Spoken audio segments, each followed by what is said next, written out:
Bună ziua! Vom discuta despre modalitatea prin care putem defini grupuri de studenți în cadrul unui curs.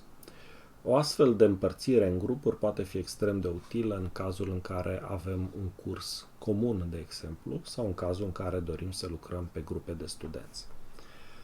Pentru această circumstanță, suntem pe acest curs, mergem la setările de curs, editează setări, iar aici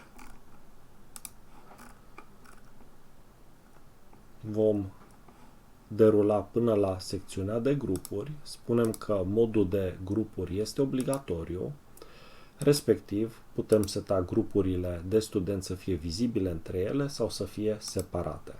Zicem că grupurile trebuie să fie vizibile.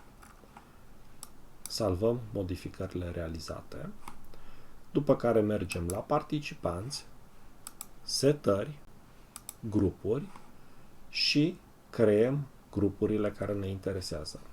Să presupunem că avem un curs comun pentru studenții de la informatică și cei de la calculatoare. Într-o astfel de situație vom defini o cheie pentru înscrierea în acest grup informatică și zicem cheia 1, 2, 3, 4. De asemenea, definim că dorim să putem trimite mesaje către întreg grupul, după care dăm click pe salvare. În momentul în care vom da click pe salvare, vom observa că ne apare o eroare în situația în care cheia de înregistrare pe care am configurat-o nu este conformă din punct de vedere a nivelului de securitate. Dăm click pe salvează modificări. Observați că am primit cu roșu acest mesaj de eroare care ne spune că parola trebuie să aibă minim 8 caractere, o literă mică, o literă mare, respectiv un caracter non-alfanumeric. Pentru această circumstanță înseamnă că nu pot să fac altceva decât să schimb parola. Am să setez o parolă mai complicată care îndeplinește aceste condiții și dau click pe salvează modificări. În acest moment a fost creat grupul INF de la informatică, grup care are în interiorul său 0 membri. Voi mai crea încă un grup, calculatoare. De asemenea și pentru acesta voi permite transmiterea de mesaje în grup și în mod similar trebuie să setez o parolă suficient de puternică astfel încât sistemul să-mi accepte salvarea acestei parole și dau click pe salvează modificări. În acest moment avem două grupuri, fiecare din ele cu 0 participanți, 0 membri. Putem să adăugăm membrii în cadrul unui grup în mod manual. Prin click pe adaugă utilizatori. În cazul de față nu avem decât o persoană înscrisă la curs, deci nu avem de unde selecta dintr-o listă mai mare și o adaug în acest grup. În momentul în care am adăugat-o, puteți observa, mi afișează că acest grup are un membru și afișează care este același. Haideți să procedăm în mod similar și pentru informatică.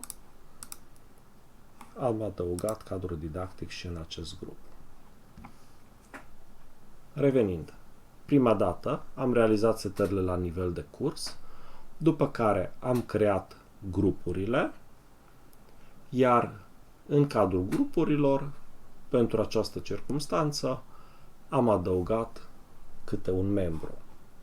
În continuare, voi merge pe un alt cont de utilizator ca să vedeți cum se derulează lucrurile în momentul în care doresc să mă înscriu la acest curs. De data aceasta puteți observa, sunt autentificat cu un Cosmin Test care vrea să se înscrie la cursul Test 01. În acest moment mi se cere o cheie de înscriere.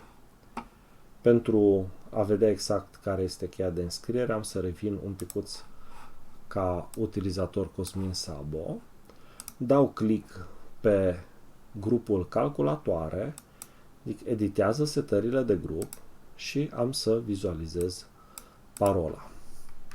Îmi copiez parola de aici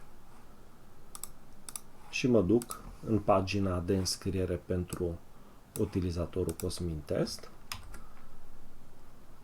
Am scris acea parolă și mă înscriu.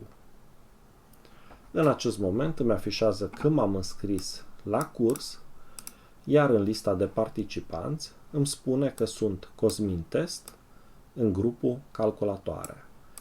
În mod similar, de pe contul de cadru didactic, printr-o reîncărcare a paginii, voi observa că a sosit un nou cursant în grupul calculatoare cu rolul evident de cursant.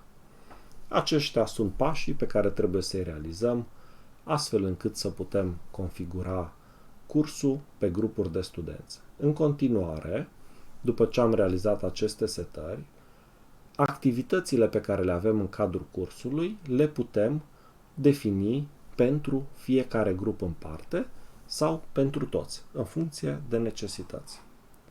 Vă mulțumesc!